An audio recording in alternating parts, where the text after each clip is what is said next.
Hello বন্ধুরা, অলিস কিচেনে তোমাদের সবাইকে স্বাগত। তোমরা সবাই কেমন আছো? আশা করি ভালো আছো।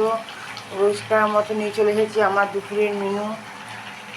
তোমাদের সাথে শেয়ার করি। চলো কী কী রান্না করলাম আজকে শুক্রবার, খুব গরম পড়ে গেছে আর তেমনি রোদ। তোমরা সবাই সাবধানে থেকো। চলো ঝটপট দেখিয়ে দিই। দেখো আছে ভাত, বড় মশাই তো অফিসে গেছে, আমার ছেলের ভাত আছে, বেগুন ভাজা, একটাই পটল ভেজেছি, পটলটা আমি খাবো, ছেলে পটল ভাজা খেতে ভালোবাসে না। হচ্ছে পাতলা করে মুসুরির ডাল, একদম গরমের দিনে উপযুক্ত, আর আছে পাঁপড় ভাজা। আর একরকম তরকারি হচ্ছে আলু স্কোয়াশের। এই তরকারিটা নিরামিষ হয়, খেতে খুব ভালো লাগে। আমি নিরামিষ করি, খেতে খুব ভালো লাগে। আর একটু কষিয়ে জল দিয়ে দেবো, তারপর নামানোর সময় ঘি আর গরম মশলা দেবো, ব্যাস এই হচ্ছে এটা রেসিপি। চলো, ভালো লাগলে একটা লাইক করে দিও।